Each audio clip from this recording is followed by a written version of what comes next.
जी welcome back नाजरीन। अब हम ब्रेक से वापस आ चुके हैं। ये हमारे प्रोग्राम का आखिरी सेगमेंट होगा।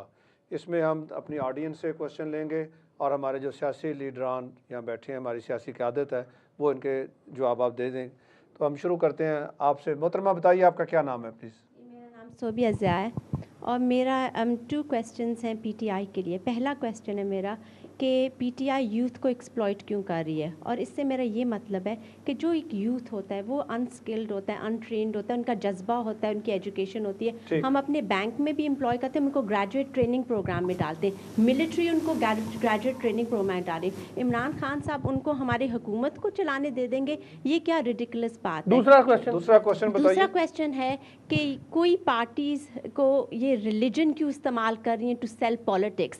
कोई एडवर्ट्स दिखा रही हैं। अभी हमारे मुल्क में क्या एक्सट्रीमिज्म कम नहीं है, आप लोगों के लिए ज़्यादा नहीं है कि आप लोग रिलीजन एक्सप्लॉइट पार्टी की बात कर रही हैं? और मैं पीटीआई के बारे की बात कर रही हूँ और बाकियों की भी, लेकिन उनके एडवर्ट्स में कहीं वो दिखा रहे रिलीजन को एक्सप्लॉइटेशन एक तो बैन करें, लेकिन ये क्यों कर रहे हैं, हमारे मुल्क के लिए बहुत ख़राब है। चलिए थैंक यू। आपके क्वेश्चन आगे।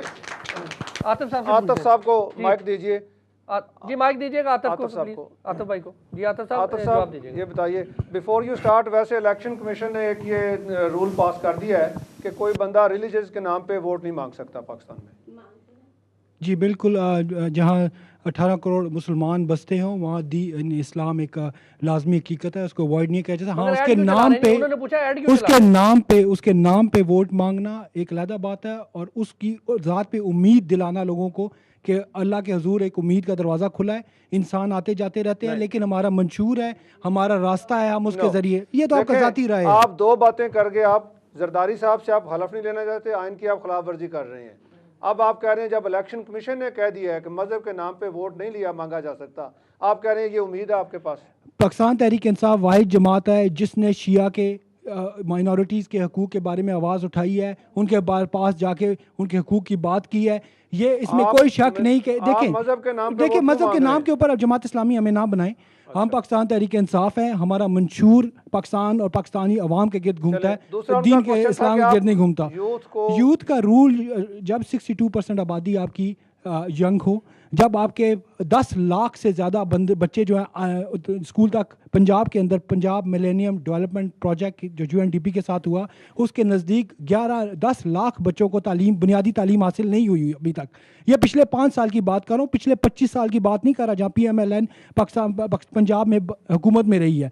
जब आप इस किस्म की नस्लों को डेवलप कर रहे हैं और हम आके उनको मौका दे रहे हैं कि आपके अंदर वो टैलेंट मौजूद है जिसको हम राइट मौका देंगे, जिनको टिकट के जरिए आगे लेके आएंगे, पाकिस्तान को बेहतर तौर पर चला सकते हैं। उस्मान यूसुफ साहब से क्वेश्चन लेते हैं। वैसे मैं आपको बता दूं पाकिस्तान में 2.5 करोड़ बच्चे स्कूल नहीं जाते। ठीक, उस्मान साहब। जी थैंक यू वेरी मच। मेरा क्वेश्चन तो कोई नहीं है इनके साथ, लेकिन कुछ चीज़ें ज़रूर हैं जो मैं बात करना चाहूँगा as a youth leader from UK. सब पार्टियों से क्योंकि क्वेश्चन क्या करूँ, वो सेम ही चूरन घुमा फिरा के बेचना शुरू कर देते हैं। इनसे मैंने क्या क्वेश्चन करना है, ठीक है। ये बात कर रहे हैं चेंज की, नारे मारे इनकलाब के, लगता है वो भगत सिंह आज़ाद देखा है मूवी, इमरान खान साहब उसी के पीछे लगे हैं तब से। चेंज लेके आनी भाई साहब, सुनने की बर्दाश्त रखो यार। तुम तो माइक लेके भाग जाओ यार। ये लो आतिफ साहब, ठीक है। अच्छा सुनो ना, सुन ले ये आप गुफ्तगू भाई मत करें, मुझे फ्रीडम ऑफ स्पीच है, मैं बिल्कुल बोलूंगा। ये मजहब के नाम पे और कास्ट के नाम पे एक्सप्लॉइट करना छोड़ें लोगों को, ये सही बात करें।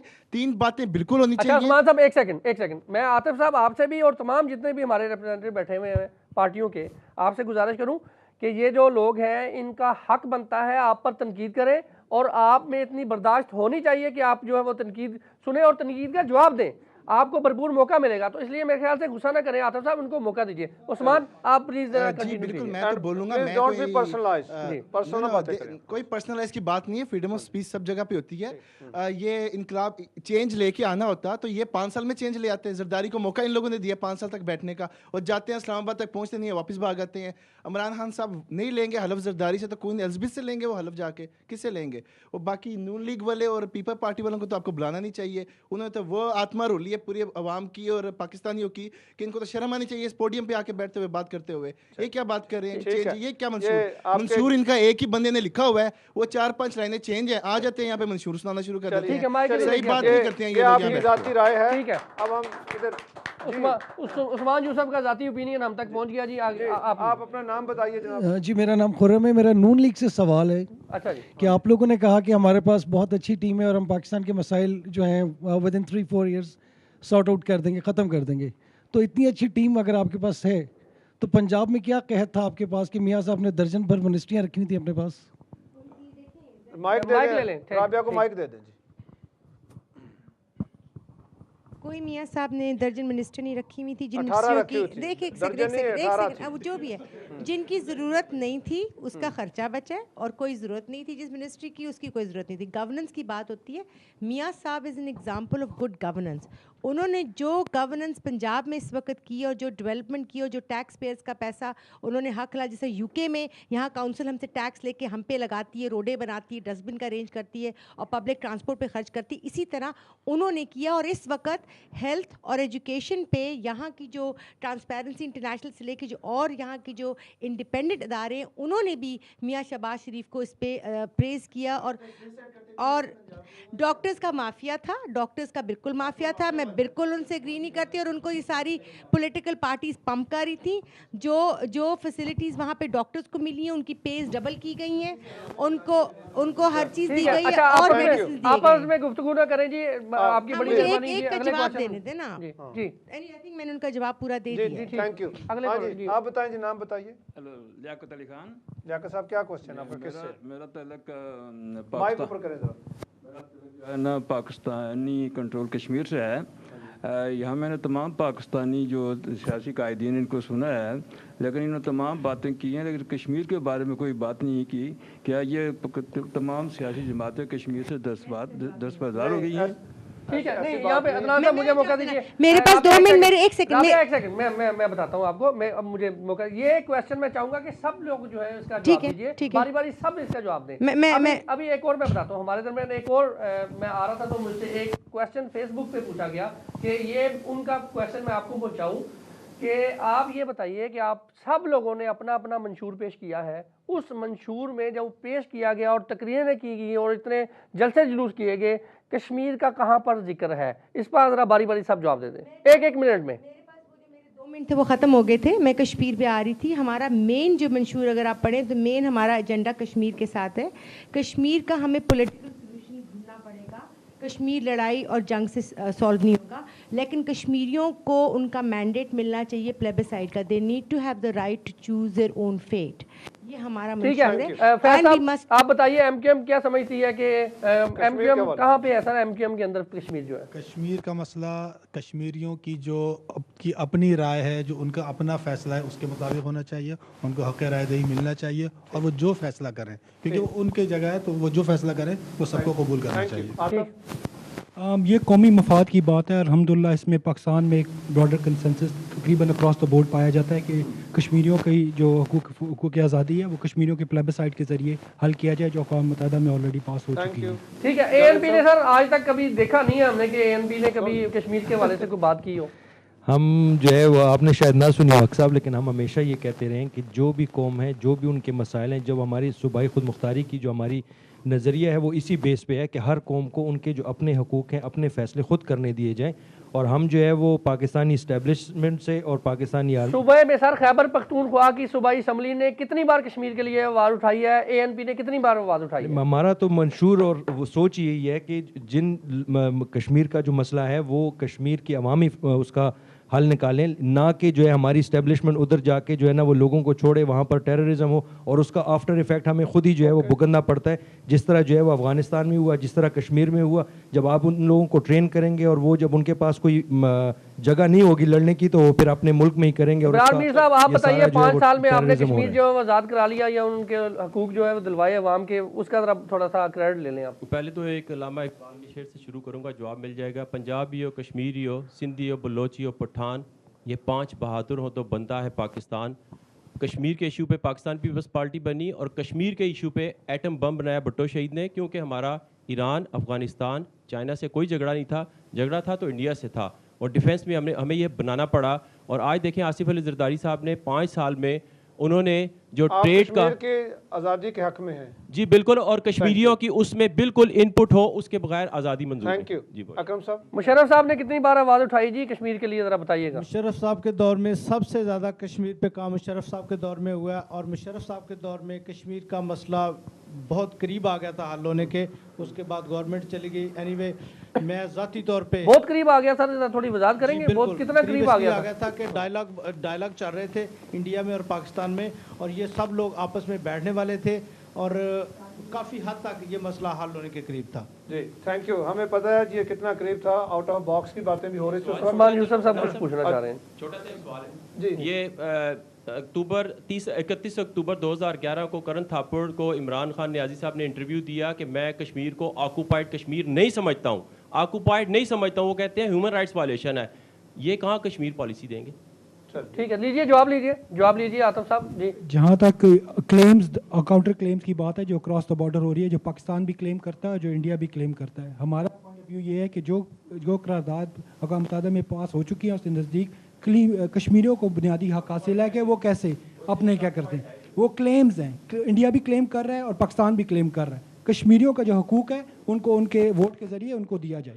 जी ये सोबिया कुछ सवाल करना चाह रही हैं। जी सोबिया आप कीजिए सवाल। जी जी माइक ले लें, ये पीछे माइक उधर भी हमें क्वेश्चन करना। जी सॉरी, मैंने एक सवाल पॉइंट करना था जो इन्होंने उस्मान आपने इन्होंने बात की थी। ये हर पार्टी को गंदा कह रहे थे, हर चीज़ को गंदा हर चीज़ को ये गंदा कह रहे थे।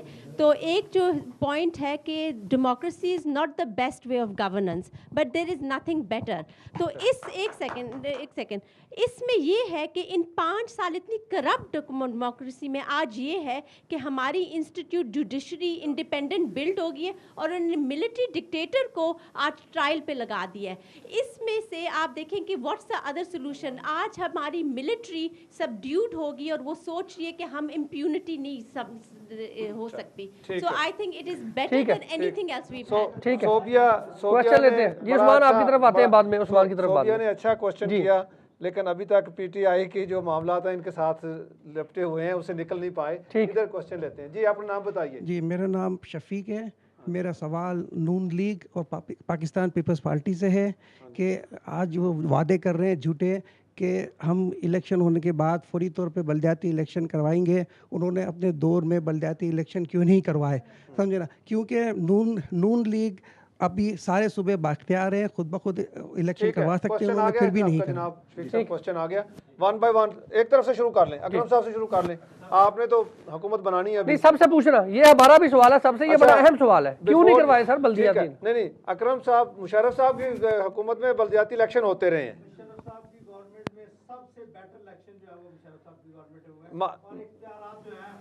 इस माइक ऑन करें, माइक नहीं ऑन आपका।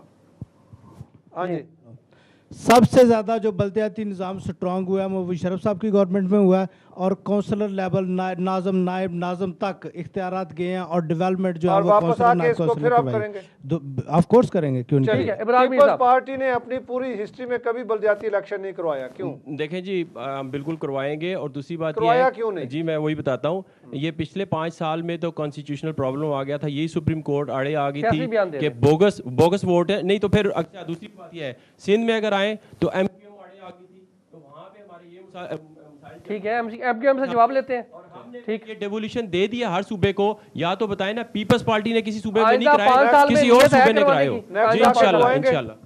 इंशाल्लाह जी।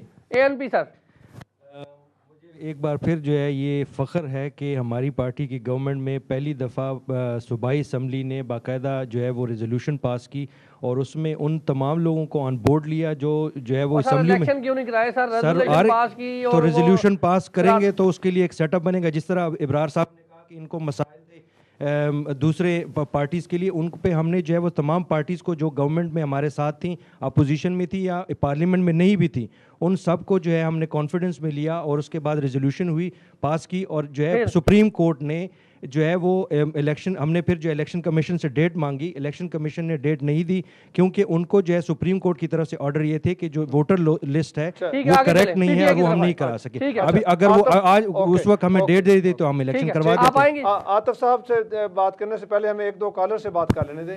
जी हेलो जी। हेलो हेलो जी, कौन साहब? कौन साहब? अनवर खोकर लंदन से बोल खोकर रहा साहब हूँ सवाल जनाब। बताइए प्लीज। सबसे पहले तो कर्टेसी दिखाइए। I've been holding for 40 minutes. Okay. I have 3 short, sharp questions. Okay. Firstly, before I put my first question, unfortunately, some members in your audience, they are so ignorant and uneducated, they don't even know आप the ऐसे- definition of ठीक है politics. Anwar Khokhar साहब सवाल क्या है sir? सवाल मेरा ये है कि politics is a continuation of policy, good policy. So Islam is a part of Islam. My question is why Pakistan was created? Why we sacrificed 1 million people to gain Pakistan when we have to be दूसरा question ruled by कीजिए, secular दूसरा fanatics? Question करें, जी दूसरा question करें sir. इनके तीन दूसरा सवाल हैं। क्वेश्चन मेरा ये है कि because at the moment ballot boxes and dictatorship have now solved the problems in Pakistan, isn't it the time the nation should be prepared for Iranian type revolution? ठीक, आगे चलें। थैंक यू, ठीक हो, thank you Anwar साहब, thank you. एक और collar से बात करें। जी हेलो, जी हेलो, आवाज आ रही है आपको? जनाब अस्सलाम वालेकुम, मैं अजहर बात कर रहा हूँ मैनचेस्टर से। क्या कहेंगे जनाब? जनाब मेरे 2 क्वेश्चंस हैं और एक कमेंट है। सबसे पहले मेरा क्वेश्चन जो है वो एक तो एएनपी के जो उनके एपीएम के जो नुमाइंदे हैं उनसे ये है कि उनकी पार्टी ने कितने कैंडिडेट्स खड़े किए हैं, और दूसरा क्वेश्चन जो मुझे सारे पार्टीज के नुमाइंदों से है, क्या उनमें इतनी हिम्मत और गुंजाइश है कि वो किसी करप्शन के मामले पर कॉमन एजेंडा की कोई पॉलिसी इख्तियार कर सकें? Thank you. और मेरा तीसरा कमेंट जो है वो कैनी साहब की रिसेंट स्टेटमेंट पे है कि जिसका बेनिफिट ऑफ डाउट जो है वो पब्लिक को जाना चाहिए और पब्लिक के थ्रू अदालत को जाना चाहिए। शुक्रिया। थैंक यू जी, थैंक यू। नेक्स्ट क्वेश्चन बात। हेलो हेलो हेलो, अस्सलाम वालेकुम जी, कौन साहब? मेरा नाम सईद है, सवाल लंदन से बताइए। बोल रहा हूँ। जी पूछे, क्या क्वेश्चन पूछे? हाँ, मुझे ये कहना था कि मैं पाकिस्तानी हूँ, इंशाल्लाह जाऊंगा वोट देने के लिए। मैं सारी आपकी गुफ्तगू सुन रहा हूँ। 1 2 3 मेरी कमेंट ये है कि बिल गेट्स भी बहुत यंग था जब उसने अपनी कंपनी खोली थी, और वो आज नंबर 2 है उसकी अमीरी में। और दूसरा ये है कि जो हजरत रसूलुल्लाह सल्लल्लाहु अलैहि वसल्लम ने एक जंग के लिए एक सहाबी को भेजा था जो उनकी उम्र 18 साल की थी, जिसको हजरत अबू बकर सिद्दीक ने पहला, उनका नाम था उसामा, हजरत उसामा। अच्छा, आज तक जितने भी पॉलिटिशियन बात कर रहे हैं वो ये कह रहे हैं कि हम आने के बाद करेंगे, तो वो टुमारो नेवर कम्स। इनके जो वो हैं उसूल हैं, ये उसूलों को आपको देखिए तो इनमें किसी के पास कोई उसूल पे डिस्कस नहीं कर रहा है। हमारे दरमियान अगले कॉलर जी, उनसे बात करते हैं। हेलो जी, हेलो सर, आपसे पहले भी गुजारिश की हुई है, कई बार आपसे गुजारिश दोबारा कर देते हैं कि जब आप कॉल करें तो टेलीविजन की आवाज़ को बंद कीजिए ताकि हम बेहतर तरीके से गुफ्तगू कर सकें। हेलो हेलो सर जी, इकबाल साहब क्या सवाल है जी आपका? सवाल मेरा ये कि पिछले 50 साल से, जिस तरह अभी एक भाई साहब ने पहले फोन किया, कहा कि हमारे पास पीपल्स पार्टी है, मुस्लिम लीग थी। क्वेश्चन बताएं जी, क्वेश्चन बताएं। क्वेश्चन हमारा ये कि हम लोग इन लोगों को बारी बारी चांस क्यों दे रहे हैं? थैंक यू, बारी बारी थैंक यू। ठीक है, नो मोर कॉलर, क्वेश्चन कर लेते हैं। आतिफ साहब बल्दियाती उसको पूरा कर लें जल्दी से। जरा आप बताएं कि पीटीआई क्या समझती है? अगर हमारे पास वहाँ बुनियादी बल्दियाती निज़ाम मौजूद होता, वहाँ पे लोगों तक सहूलियात मौजूद होती, और उस टाइम हमें उसकी निज़ाम की शदीद तरीन कमी महसूस हुई। आई थिंक बल्दियाती निज़ाम के बगैर गुड गवर्नेंस का कॉन्सेप्ट ही मौजूद नहीं है। ठीक है सर, आप सिंध में जो है एमक्यूएम ने इल्ज़ाम लगाया जी, आप सिंध में इनके लिए रुकावट है, ये करवाना चाहते हैं, शिद्दत से तड़प से इन्होंने जो है वो बल्दियाती इलेक्शन के लिए आवाज़ उठाई, आप लोगों ने रोका, सर क्यों? मैं बड़ा हैरत ज़दा हूँ और बड़ा परेशान हूँ, मैं क्या जवाब दूँ कि अभी आपने कहा कि अपने किसी भी दौरे हुकूमत में इन्होंने बल्दियाती इंतखाबात नहीं कराए, तो इस गवर्नमेंट अगर हम बात मान लें for the sake of argument, अगर हम इस बात को मान भी लें तो पिछले 2 अदवार में इन्होंने क्यों नहीं करवाया, इस बात का जवाब देते हैं। एमक्यूएम हमेशा से बल्दियाती के इंतखाबात की हामी रही है, और एमक्यूएम के वफद ने तमाम पॉलिटिकल पार्टीज़ को बाकायदा एक मसवदा बना के उनके पास गए हैं, इनफैक्ट नून के पास भी गए और दीगर पार्टियों के पास भी गए, तो एमक्यूएम इस मामले में बिल्कुल क्लियर है और वो बल्दियाती इंतखाबात की बिल्कुल हामी है। ठीक है, मुस्लिम लीग नून हमारे आपके पास तो कोई हर्डल नहीं थी पंजाब में। मैं बता रही हूँ, हमारी government PML Noon was only political party जिसने अपनी दोनों पिछली गवर्नमेंट्स में, जब इनके पास फेडरल गवर्नमेंट थी, तो इन्होंने बल्दियाती इलेक्शंस कराए हैं। सुन ले दो। अच्छा एक कर लेना, अच्छा चले, आप हमारी मान लें, सेकंड। एक कर लें। नहीं वो बाद में मैं आपसे डिबेट कर लूंगी। वो दो थे और दूसरा अब क्यों नहीं करवाई? मैं बता रही हूँ। 1 दिसंबर को 2010 में ये फेडरल से इसकी आई है, प्रोविंशियल लेवल पर इसकी जुरिस्डिक्शन पहले फेडरल के पास थी, और जब ये प्रोविंशियल लेवल पर आई है तो हमने उसी वक्त न्यू लोकल बॉडीज़ लॉ पास कर दिया था। लेकिन हमने इसलिए नहीं कराया बिकॉज वो ये कहते कि क्योंकि नेशनल इलेक्शंस आ रहे हैं तो ये बल्दियाती इलेक्शन अपनी मुफाहमत के लिए कराते, इसलिए हमने कहा था कि हम इसको पोस्ट इलेक्शंस कराएंगे, लेकिन उस वक्त पास हो चुका था लॉ इसका। चलिए, थैंक यू जी। आप नाम बताइए जी। मेरा नाम सबूर है। सबूर साहब, क्या क्वेश्चन है? माइक करीब करें जरा। पिछले 5 साल में इनका हमने रोटी कपड़ा और मकान तो देख लिया नारा, अब आगे जो अगले उसमें सेहत और तालीम की भी बारी है।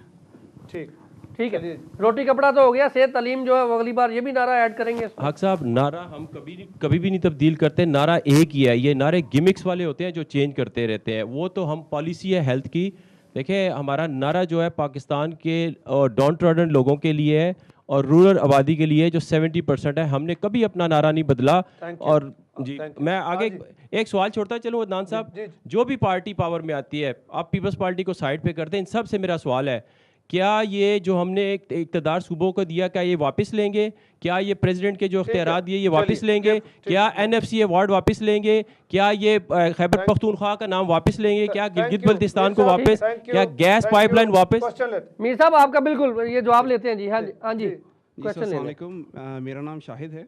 मैं एक क्वेश्चन स्पेशली पाकिस्तान तहरीक इंसाफ और पाकिस्तान मुस्लिम लीग नून और बाकी पार्टी से भी पूछना चाह रहा हूँ कि ओवरसीज़ पाकिस्तानी स्पेशली जो UK में हैं, मैसिव कंट्रीब्यूशन इनकी पाकिस्तान की इकॉनमी में, पाकिस्तान की वेलबींग में, तो इन्होंने कौन सी इंसेंटिव्स या कौन सी किस्म के रिलीफ्स जो हैं प्लान किए हुए हैं ओवरसीज़ पाकिस्तानी के लिए? ये बड़ा अहम सवाल है जी। सवाए MQM के किसने आवाज़ उठाई है डबल ड्यूल नेशनलिटी के हवाले से? ये तो अभी देखें, डुअल नेशनलिटी के बारे में जवाब देने की जरूरत है। एक मिनट, डुअल नेशनलिटी के बारे में तो आइन में इजाज़त नहीं है इलेक्शन लड़ने की। ओवरसीज़ पाकिस्तानियों को सुप्रीम कोर्ट ने अलाउ किया कि वोट दे सकते हैं, लेकिन आपके इलेक्शन कमीशन ने कहा कि हम इसको इस बार मैनेज नहीं कर सकते, नेक्स्ट इलेक्शन में लेंगे, तो ये मसला तो हल हो गया। ठीक, अब आप सब जो सियासी कायदीन हमारे बैठे हैं ये जवाब देंगे।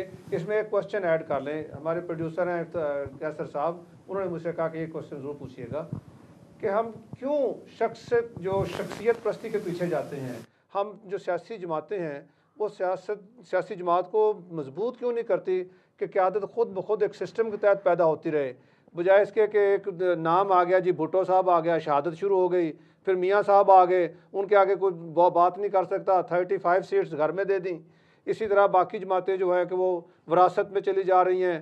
तो किससे शुरू करना चाहते हैं? बारी बारी। अच्छा, यहाँ से शुरू करने से पहले मेरे पास भी कैसर मीर साहब का एक क्वेश्चन जो है उसी को ऐड कर लीजिए। एक और ऐड कर लें, इसको ऐड कर लें कि आपके जो मेंबरान पार्लियामेंट जिनको अवाम बनाती है, और ये सबको पता है कि जिन जिन के MP MNA बनते हैं, सवाल उनका ये है कि कितनी बार जीतने के बाद MP MNA बनने के बाद कितनी बार वो अपने हलके में जाते हैं और कितनी बार बैठ के पंचायत, जिनको हम नर्सरीज, जिनको हम सर्जरीज कहते हैं, वो लगाते हैं, और कितनी बार आवाम के साथ जो है रब्ता होता है। इसको भी ऐड कर लें। अवामी रब्ता मुहिम क्या होती है जी? जो कारकर्दगी होगी MNA और MPAs की, उस पर रिफ्लेक्ट होना चाहिए। उन लोगों को बिल्कुल वोट नहीं डालना चाहिए जो जिन्होंने कंस्टिट्यूंसी में काम नहीं किया। तो ये तो आवाम पे उसके दारोमदार में ना कि ये अपने एम्पावरमेंट को इस्तेमाल करें और उन MPAs और MNAs को वोट मत दें और किसी जोर की वजह से भी मत दें जिन्होंने परफॉर्म नहीं किया। नंबर 1। नंबर 2, सॉरी, आपका वो जो शख्सियत हाँ, आपने अभी आपने जो कहा ना 35 दिए, आप प्लीज़ मुझे गिन के बता दें कौन से 35 दिए, बिकॉज मैं पिछले हफ्ते जो पार्लिमानी बोर्ड था उसका हिस्सा थी, मैं वहाँ बैठी हुई थी। वहाँ कोई हम मरियम नवाज शरीफ ने तो रिफ्यूज़ कर दिया, उसको तो वैसे भी नहीं दिया। हमजा ने काम किया, नहीं वो उन्होंने कोई नहीं किया। Hamza is the only one who is gotten the seat because वो वहाँ काम करते रहे। और इसका ये मतलब नहीं कि मैं और मेरी बहन अगर नहीं, वो एक सेकंड, ये और ये मतलब नहीं कि मैं और मेरी बहन अगर 2 इंडिविजुअल्स और हम अच्छा काम करते हैं तो हमें इसलिए ऑस्ट्रेसाइज किया जाए कि हम 2 बहनें हैं। ये कहीं का लॉ नहीं। अगर आप डिलीवर करते हैं और आप अपना काम करते हैं, अपने हल्के में काम करते हैं, तो रिश्तेदारी और वो उससे भी बालातर होना चाहिए। एक सेकंड, मैं एक और बात बता दूं। अब आप दूसरी पार्टीज की बात करते हैं, मैं आपको PTI का एग्जांपल दे देती हूँ। इसमें फौजिया कसूरी, खुर्शीद कसूरी, फंदी कसूरी, साहबजादा जहांगीर खान एक ही फैमिली ठीक है, उसी तरह उस तरह भी। तो आप पार्टीज और प्रोग्राम का वक्त हमारे पास 2 मिनट है, आगे चलें जी। ये घर की बातें हैं जो आपको सबसे ज्यादा पता है जी। एमक्यूएम का मुकम मौरूसियत ब्रीफ नाउ, हमें प्रोग्राम फाइंड करना है। पाकिस्तान के इस जो पॉलिटिकल कल्चर है उसमें MQM मुत्तहदा कौम मूवमेंट वो वाहिद पार्टी है जहां उसके जो कायद हैं अल्ताफ भाई, वो किसी भी किस्म के ओहदे के तलबगार नहीं है, कभी किसी इलेक्शन में कॉन्टेस्ट नहीं किया। सेकेंडली MQM ने हमेशा from the very first day उन्होंने ग्रास रूट लेवल से कारकुनों को निकाला। वो कारकुन जो दरियाँ बिछाते थे, जो कुर्सियाँ लगाते थे, मिसाल मौजूद है, सब जानते हैं, और वो उनको पार्लियामेंट का हिस्सा बनाया और उनकी परफॉर्मेंस भी सबके सामने है। मुस्तफ़ा कमाल, वन सेकेंड, MQM वो वाहिद पॉलिटिकल पार्टी है जो अपने कैंडिडेट से ना फॉर्म जमा कराने की कोई फीस लेती है, ना इलेक्शन लड़ने की कोई फीस लेती है, जबकि दूसरी पॉलिटिकल पार्टियां लाखों और करोड़ों में लेती हैं। ठीक है, सब पैसे लेते हैं। इत्तेफाक करते हैं आपसे, बिल्कुल ठीक है, बड़ी प्यारी बात की आपने। हाँ जी आतिफ भाई, आपकी पार्टी पैसे लेती है? देखें, अगर जब हजारों की तादाद में जब तक राबिया ज़िया मौजूद थी, मुझ जैसा बंदा तस्वुर भी नहीं कर सकता यहाँ बैठने का। अल्हम्दुलिल्लाह पार्टी को दाद देते हैं जिसने पार्टी में इलेक्शन। सर अब पर्सनल कोई आप नहीं, पर्सनल तो जाती लड़ाई ना करें, क्वेश्चन का जवाब दें, हमारे पास टाइम ही नहीं है। पार्टी में इलेक्शन की बात है, टाइम ही नहीं है, पार्टी में इलेक्शन की बात है, पार्टी में इलेक्शन की बात। आतिफ साहब बात सुने, टाइम कम है जी। देखे राबिया मेरी बात सुने। अच्छा, हमारे पास टाइम बहुत कम है जी। ये आपने ये बात जो की राबिया, एक मिनट, मैंने आपको अपने प्रोग्राम में 10 बार बुलाया राबिया को होते हुए, आप आए हैं। मैं कहता हूं ओहदेदार बेइज्जत है। अच्छा, हमारे पास वक्त कम है, राबिया ज़िया को छोड़ दें, पीटीआई की बात करें। पीटीआई की बात कर रहा हूं ना, आप सुने तो सही। पार्टी के अंदर अगर मैं आया हूं तो इलेक्टेड वोट लेके आया हूं, और ये हमारी पार्टी के अंदर पाकिस्तान तहरीक इंसाफ पहली पार्टी है जिसके अंदर इतना बड़ी कोशिश की है कि पार्टी के अंदर शख्सियत परस्ती को ख़त्म किया जाए और नजरिए के ऊपर पार्टी को कायम किया जाए। ANP की तरफ चलेंगी। आप शख्सियत को मानते हैं, आप शख्सियत को फॉलो करते हैं। आपके कायदीन जो है, आपके जो मेंबरान पार्लियामेंट हैं, वो अपने हलकों में कितना जाते हैं? अच्छा जुनैद साहब, just 1 minute before you start, जब आप बात करते हैं तो प्लीज़ पर्सनलाइज ना हुआ करें। अब राबिया ज़िया आपको बुरी लगने लगी, मैं कोई उनकी तरफदारी नहीं कर रहा। इन्होंने जितना PTI के लिए काम किया वो भी सबको पता है। ठीक है, चले आगे चले। हमारे जो है वो शुरू से जो है वो पार्टी में, आज से नहीं बल्कि जब से पाकिस्तान जो है हमारी पार्टी बनी है, उसमें अंदरूनी इलेक्शन होते हैं। और अभी जो है आप मियाँ साहब से आप लोगों की मुलाकात भी हुई है, आप उनसे मिले भी हैं। वो एक दरमियानी तबके के जो है वो घराने से ताल्लुक़ रखते हैं, और हमारी जितनी भी लीडरशिप आती है वो आती है पुख्तून स्टूडेंट फेडरेशन से। असफंदियार वली ख़ान साहब जो है वो अपने ज़माने में उसका हिस्सा रहे, मियाँ साहब उसका हिस्सा रहे, जितने भी जो हमारे लीडर हैं वो इस शख्सियात की जो है वो बात नहीं है। इमरान मीर साहब, देखिए पाकिस्तान पीपल्स पार्टी के जितने भी MP MNA थे सर, वो ज़्यादातर तो यूरोपियन टूर पे रहे हैं। आप बताते हैं कि कितने वो अपने हलकों में रहे हैं, और आप क्या समझते हैं कि आसिफ जरदारी और बिलावल भुट्टो के बाद भी कोई पाकिस्तान पीपल्स पार्टी है? देखिए, आपने सवाल शुरू किया था शख्सियत वाली, तो उसी को मैं कंटिन्यू जी हाँ जी। और खोकर साहब की बात को मैं सेकंड करूंगा कि पॉलिटिक्स जो है उसमें इस्लाम लाजमी है, मज़हब लाजमी है। आज शहदाए करबला नहीं रहे प्रैक्टिकली फिजिकली, तो क्या हम उनके फ़लसफ़े को छोड़ दें?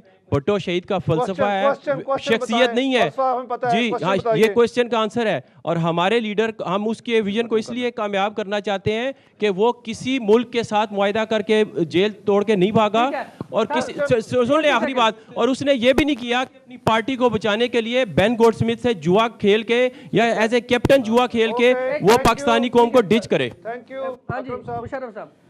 मुशर्रफ साहब ने 9 साल गवर्नमेंट किया, और मुशर्रफ साहब के दौर में उनका कोई रिश्तेदार, कोई बेटा, कोई ख़ानदान का बंदा गवर्नमेंट में नहीं आया। वो इतने पावरफुल सदर रहे हैं कि वो किसी को भी मिनिस्टर बना सकते थे, कुछ भी कर सकते थे, लेकिन उन्होंने किसी को नहीं अपने दौर में आने दिया। बात जो है ना जी, क्विकली हाँ जी।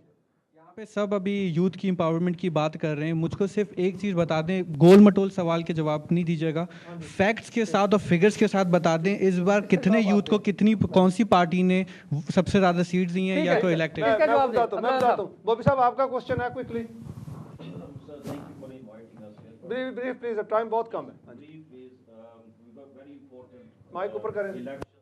Pakistan. The cities are also from Pakistan.